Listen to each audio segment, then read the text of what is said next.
Hello, we'll be talking about Alfred Lord Tennyson's Ulysses. As you know, Ulysses is actually the name of the character in Homer's Iliad and Odyssey. So Homer was an ancient Greek poet, and his two major works, Iliad and the later one, Odyssey, actually talk about the adventures of Ulysses, who joins the war in Troy. Troy is a city, is an ancient city in Anatolia, actually.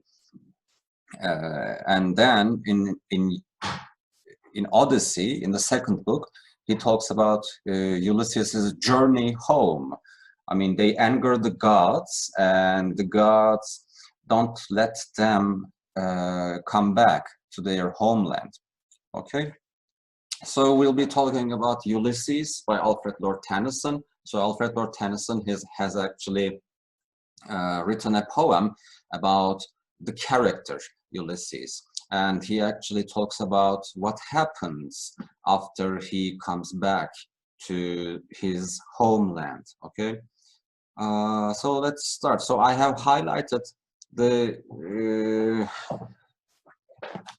parts of the poem with different colors, as you can see, in yellow, blue, green, pink, whatever, and so that you'll be more easily be able to follow what I'm talking about.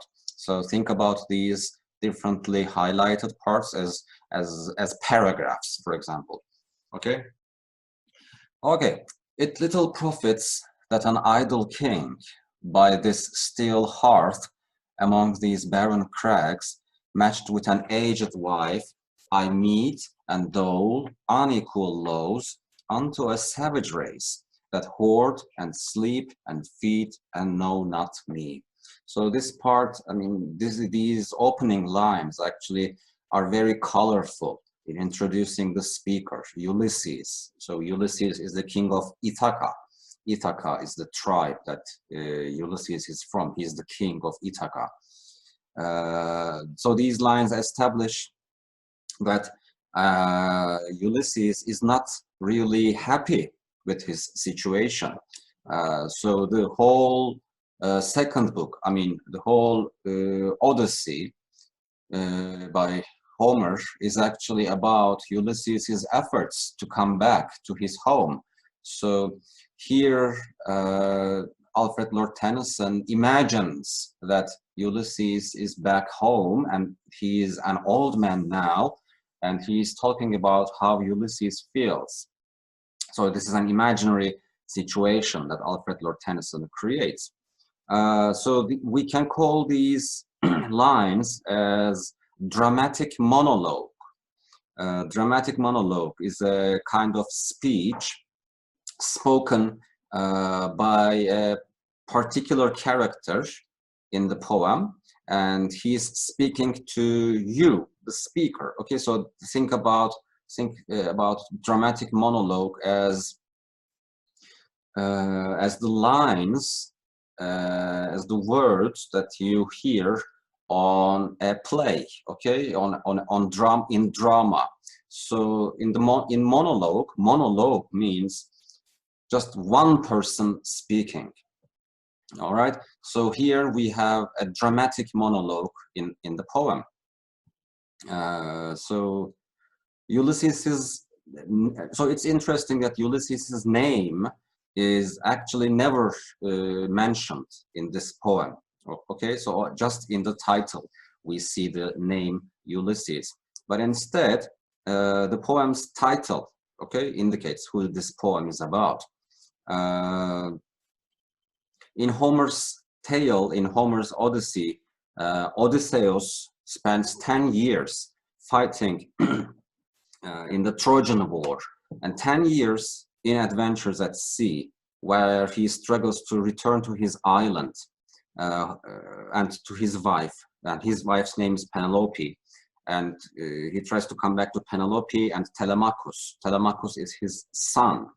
Okay, so Odysseus's motivation all through the Odysseys to get home.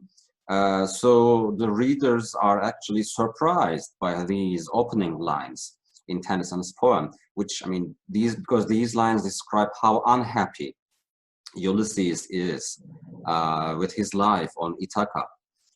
So Ithaca is, I mean, after Ulysses is back home, Ithaca is not a lovely place, according to him, because as he mentions here, it's barren. Ithaca is mentioned is described as barren crags. Okay, so it's not a beautiful place anymore. And also, Penelope is not the woman he fought for years to come back to, and because she is just an aged wife. Okay, so he calls his wife an aged wife. And what else? I mean, he's matched with an aged wife, so we can also assume that Ulysses himself is also old. Okay, so well, Ulysses, I mean, he seems to be unhappy with the idea of growing old, and so as you see here in these lines, he does not directly call himself old. It's like, I mean, he cannot stand, I mean, admitting it. He cannot admit that he is old, but he calls his wife aged. He calls his wife old, so that he is matched with her, so he must be aged as well. So he is actually projecting his old age to his wife. I mean, he also complains in these lines, he also complains that he is idle. Idle means somebody who is doing nothing. Okay, somebody who, if you are idle, you don't have anything to do and you get bored. Okay, he's idle, and also he's stuck by a steel hearth. I mean, he just notice that this is not hearth, this is hearth. This is written differently. Hearth means like a fire burning in the house, inside the house. Okay, for heat or to cook. Okay, and the hearth is still, which means that there is no life inside the house. What else is he dissatisfied about? I mean, his dissatisfaction is partly a result of the people that he rules. So Ulysses is the king, but he describes his people as savages. Okay, a savage race. They are savages. And what do they do? What do these savage people do? They only sleep and eat, and they hoard goods. I mean, okay. But worst of all, they don't know Ulysses, and no, not me. Okay, here. So they don't know Ulysses, which means that they don't understand what kind of man Ulysses is. So Ulysses has traveled all around the world. He has been to all these places, but they have stayed on this island, and they have only seen these barren crags. So Ulysses has been to all these beautiful places, but they have always stayed there. So therefore, they don't know him, and so there is a distance between Ulysses and his people. So, okay, let's talk about the second part. So, I cannot rest from travel. I will drink life to the lees. All times I have enjoyed greatly, have suffered greatly, both with those that loved me and alone on shore, and when through scudding drifts the rainy Hyades vexed the dim sea. So I'm not, as you can see, you have the notes next to the poems, so you can check what Hyades mean, or scudding drifts. Okay, to the lees. I mean, you can check them out. I'm not going to explain them to you. So okay, so as our poem continues, so we are better able to understand why Ulysses is so unhappy with his life on his island, on his home, sorry, in Ithaca. So he is frustrated because he is trapped by a steel hearth, and he says, I cannot rest from travel. Okay, so I mean, this is also kind of a surprise for us, because as we know from Homer's story, I mean, Odysseus spent 10 years traveling on sea to come back to his family. So he must be happy, but now it seems his heart is with his memories of traveling rather than his family. So he notices that he was happier when he was traveling on sea. So he says that in spite of having suffered greatly on his travels, he also enjoyed greatly the experience of all times. Okay, so on land or at sea, whether with his people on the ship, I mean his crewmates, or on his own, okay, they loved him. So his people on the ship, they loved him. But now that, I mean, he has reached what was his goal of his wanderings, which is to return home, he finds that he notices that he wants to travel again. So that's interesting. He doesn't find meaning or satisfaction in his life on Ithaca. Okay. So he says, I will drink life to the lees, which means that he will search for every bit of excitement and significance that life has to offer, that life can offer him. So the only meaningful kind of life can only be found in travel, according to Ulysses.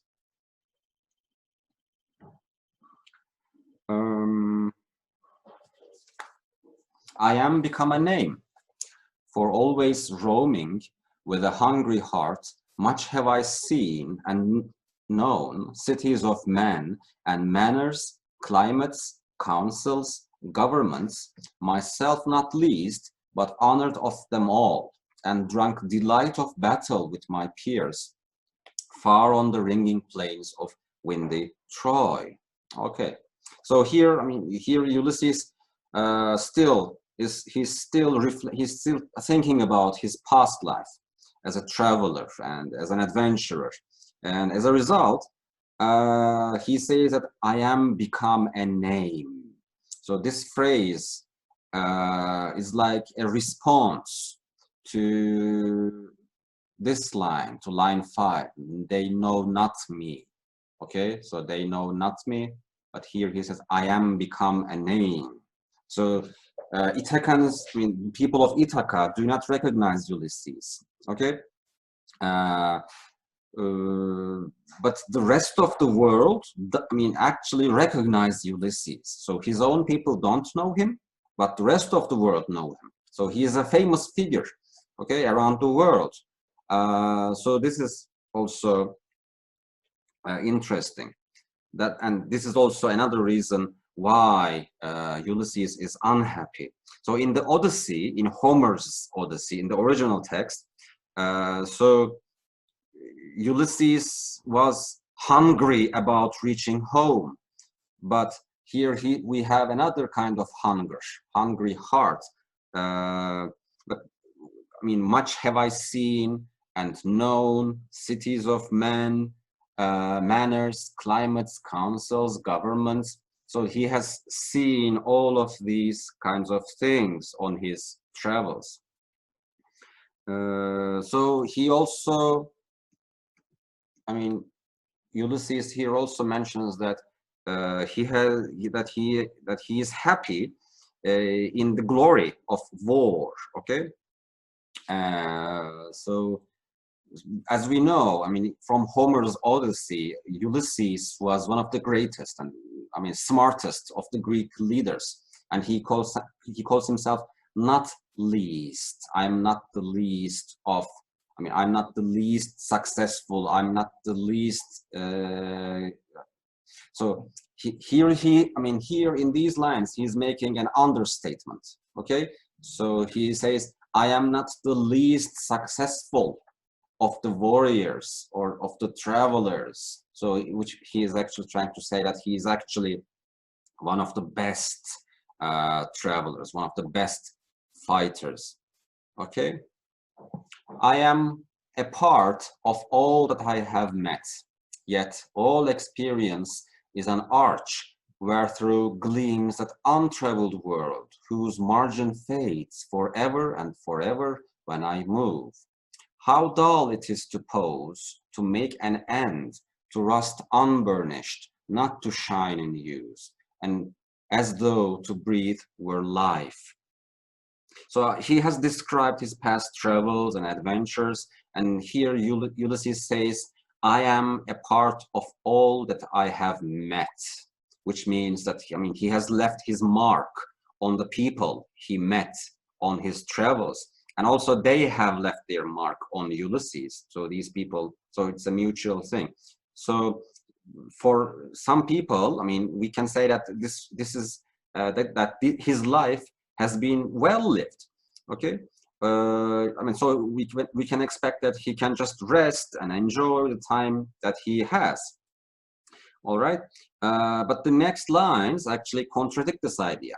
So Ulysses is far from considering his life to be over. Because he just declares, he says, yet all experience is an arch where through gleams that untraveled world. Okay, so he has still untraveled places, and he makes a metaphor here. He calls his past experiences as an arch. Okay, an arch is a gate, is like a big door. Okay, gateway, let's say. So, and through this gateway, he can see all those experiences he still has not experienced. The world, the parts of the world that he has not traveled yet. Okay, so everything he has done, so far, has made him more eager to keep going. Okay, so, and also he says it's dull, it's boring to pose or to make an end, to rust unburnished. So unburnished actually might refer to the rust that you see on an unburnished weapon. Okay, a weapon is a sword, for example. A spear is a metal instrument, and therefore it rusts if you don't burnish it. Okay, so at life, when you stop going on adventures, when you stay home all the time, it's very boring. That's what he's saying. Life piled on life were all too little, and of one to me. Little remains, but every hour is saved from that eternal silence, something more, a bringer of new things. So he says that, so far he says that the only meaningful life is a life which is spent in action, in adventures. Okay, so now Ulysses is thinking about his own life here. Many lifetimes, life piled on life, which means if I had many lives, okay, life piled on life, it wouldn't be enough for me to be successful in all the great things that I hope to succeed in. Okay, so one life is not enough for me, or even 2 lives or 3 lives wouldn't even be enough for me to do all those things that I had, that I planned. Okay, so but Ulysses here insists. He says that every hour he has left to live, any time, the little time that he has left to live, it's a bringer of new things.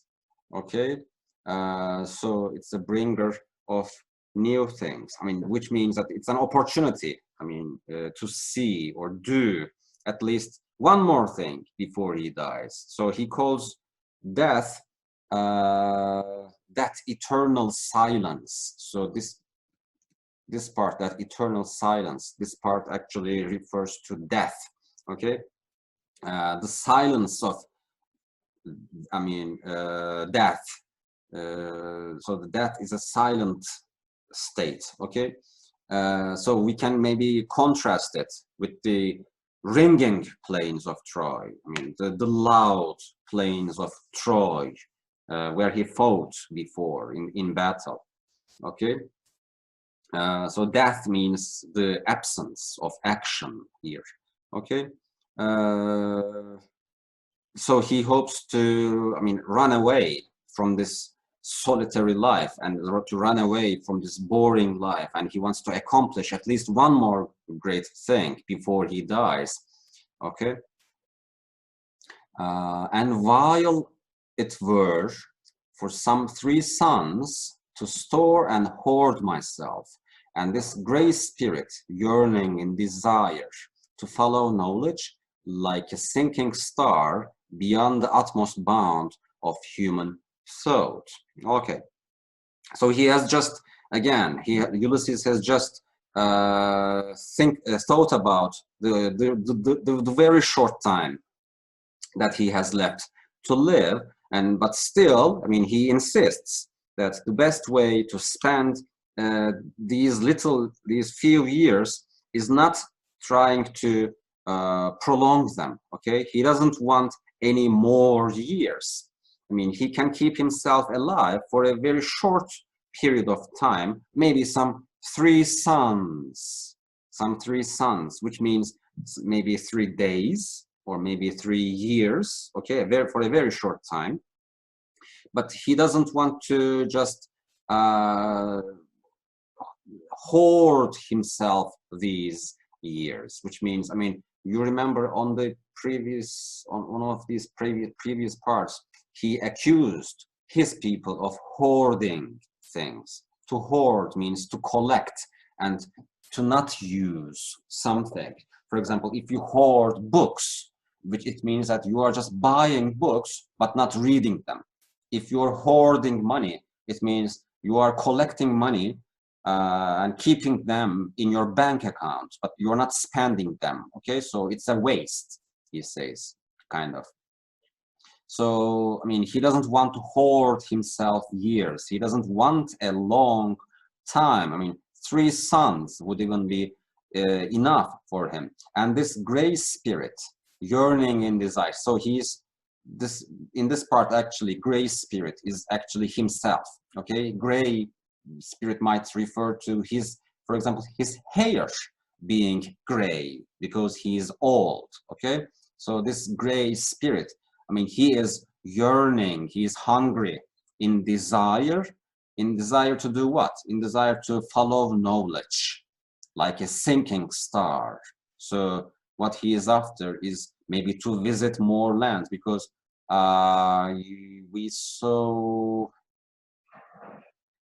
we learned here that he has been to different cities of manners. He has learned about these manners, climates, councils, governments. So he is a wise man now. Okay, he is a knowledgeable man. I mean, he knows a lot. Therefore, I mean, he is still hungry in desire to follow knowledge like a sinking star. So why does he call himself a sinking star? So he is the star, but he is sinking. I mean, it could mean that he is old. Okay, so his life is almost about to end. Okay.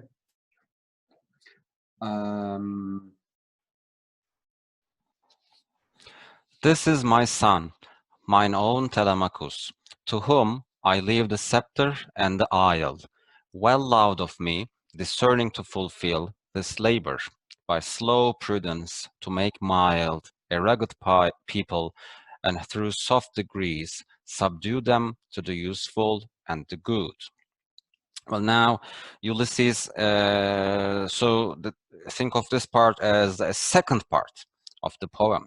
Okay, so here Ulysses actually now he starts describing his son Telemachus, and he finishes describing his memories and desires.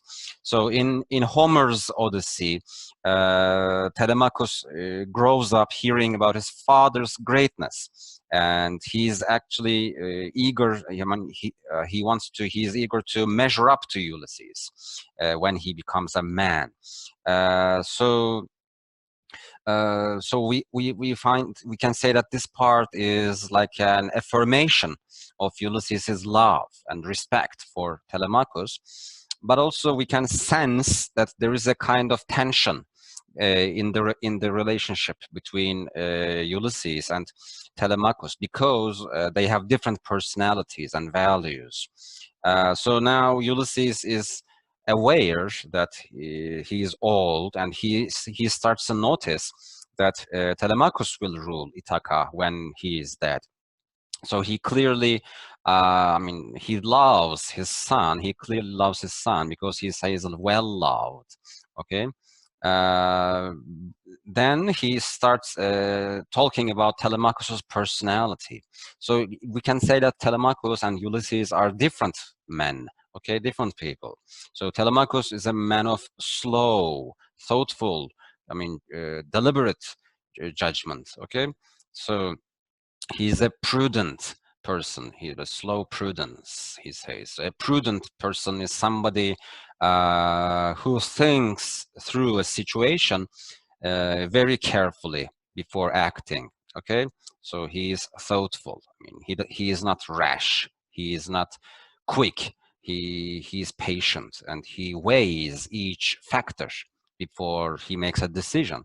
So these are good qualities, and Ulysses has an admiration for them, and therefore he doesn't have any hesitation, actually, I think, about leaving Telemachus in charge after his death.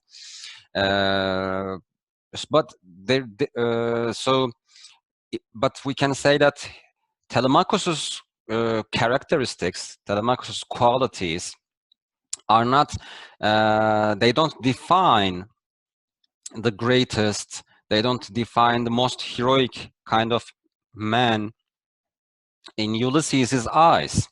Okay, because Ulysses actually favors bravery, boldness, I mean, pushing limits, while Telemachus seems to be a more cautious person. He's a more dutiful person, and he respects people's limits.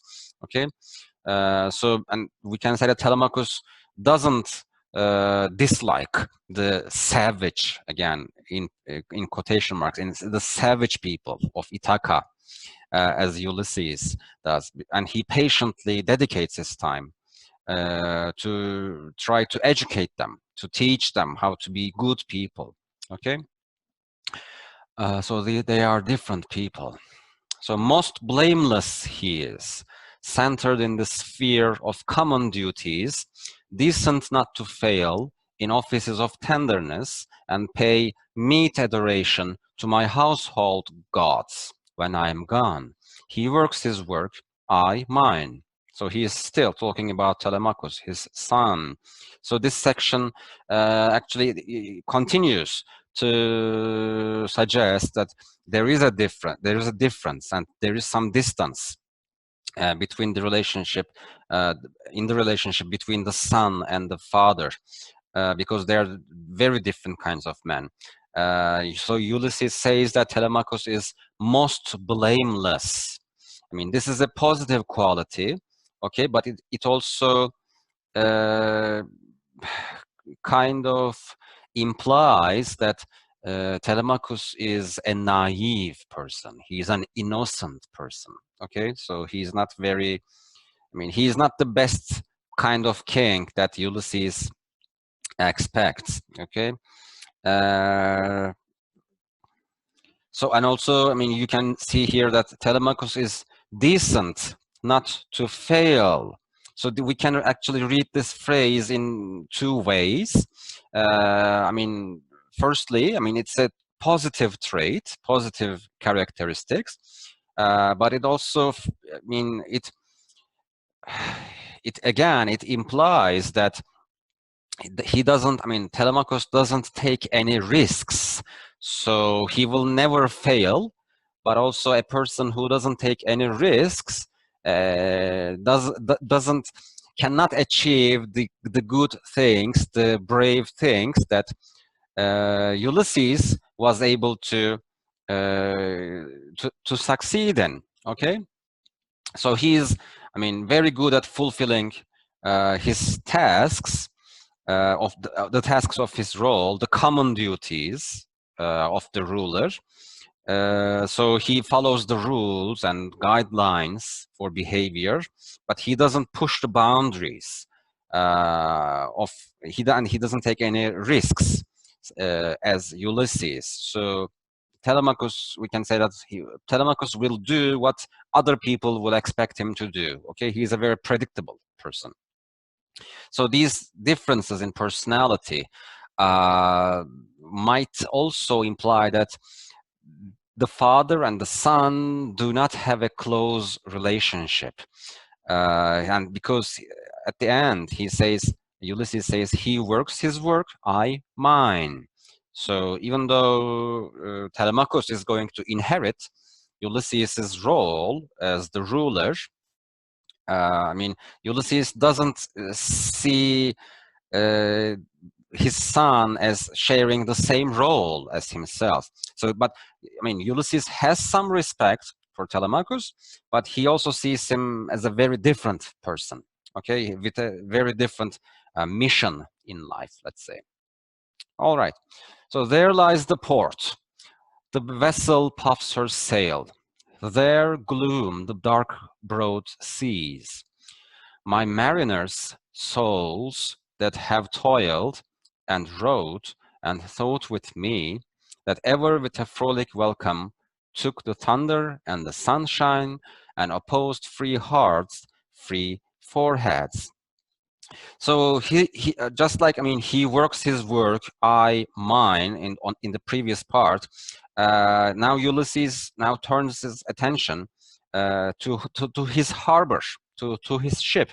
Okay, I mean, so he thought about all the meaningless things about his life in Ithaca, and he has remembered his past days of battle, exploration, adventure, and he has thought about these things with joy. And he has his belief that Telemachus is better suited to the duties of ruling than he himself is. Now Ulysses has made a decision. I mean, he is going to set sail on one last voyage. Okay. And now Ulysses, in this part, Ulysses, I mean, he addresses his mariners, his sailors, and these are the men who have sailed with him in previous times, in old times, and they have fought with him together. So these are the men that he loves, and these are the men that welcome him. Okay. So you and I, and again, look at here, I mean, free hearts, free foreheads. So he says that these people are actually free. So it also could imply that life on the land is not really free. Okay. You and I are old. Old age hath yet his honor and his toil. Death closes all, but something ere the end, some work of noble note may yet be done, not unbecoming men that strove with gods. So now in this part, Ulysses actually now he admits that he is old. Okay, so because previously, I mean, he always implied, he always hinted that he was old, but now he admits, he acknowledges that he is old. Okay, But still, I mean, even though we are old, I mean, we are still able to do something. I mean, we are still capable of, repeating the heroism that we showed when we were young. That's what he's saying. Okay. And then,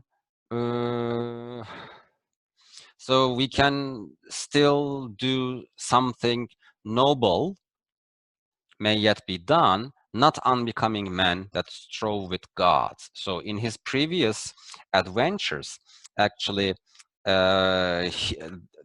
in Homer's Odyssey, there were some of the characters in the text, in the epic, were actually gods. Okay, the text was not only about men.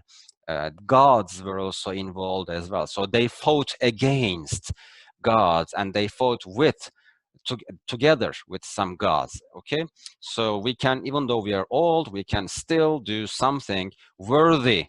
I mean, not unbecoming means worthy. We can still do something worthy of gods. The lights begin to twinkle from the rocks. The long day wanes, the slow moon climbs, the deep moans round with many voices. Come, my friends, 'tis not too late to seek a newer world. Push off and sitting well in order to smite the sounding furrows. Now, I mean, Ulysses is here in this part. Ulysses is just observing the night. So night is falling around the island, and just notice that everything is used as a metaphor for old age. So the twilight of life. Okay, old age is a twilight of life. So just like Ulysses is getting old, his light is going off. The light in the island is also disappearing as well. Okay, right now at this moment. So he says, "Come, my friends. 'Tis not too late to seek a newer world." So he's once again it seems that he is actually happy. Okay, with the thought of sailing again, he finds some new meaning in life. Okay, so he is once again happy. Come, my friends, 'tis not too late to seek a newer world. So this world is old. I mean, the land, the life in Ithaca is an old is the old world for him. So he offers them to push off and sitting well in order to smite the sounding furrows. The sounding furrows means the waves. Okay, so we can just smite, we can just crash the waves with our ships. But also there is a kind of, I mean, we can also sense that. So the deep moans round with many voices. So this part, the deep moan is actually the sound when the sound which people make when they are in pain. Okay, so it also foreshadows this part actually might foreshadow that their journey, their final journey will actually be will go bad. Okay, think about people moaning when they are drowning. Okay, so the moans round with many voices. Okay, for my purpose holds to sail beyond the sunset and the baths of all the western stars until I die. It may be that the gulfs will wash us down. It may be we shall touch the happy isles and see the great Achilles, whom we knew. So now his purpose is to sail beyond the sunset. To sail beyond the sunset is an interesting phrase here. I mean, because so it also because it implies death. I mean, after sun sets, what else are you going to sail beyond? Okay, there's nothing to sail beyond the sunset. Okay, so it definitely implies a kind of end, an ending, probably his death. Okay, and the baths of all the western stars until I die. So the word bath here is interesting because, I mean, in we wash ourselves in the bath, okay? And the Western stars, I mean, the stars wash themselves when they go down on the horizon.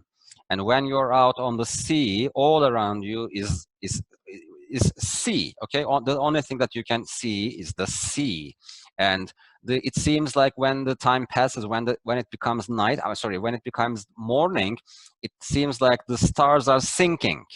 Okay, the stars are sinking into the sea, and it seems like they're taking a bath. Okay, so his purpose is to sail beyond the horizon. It may be that the gulfs will wash us down. So it might be that that our ship is going to sink.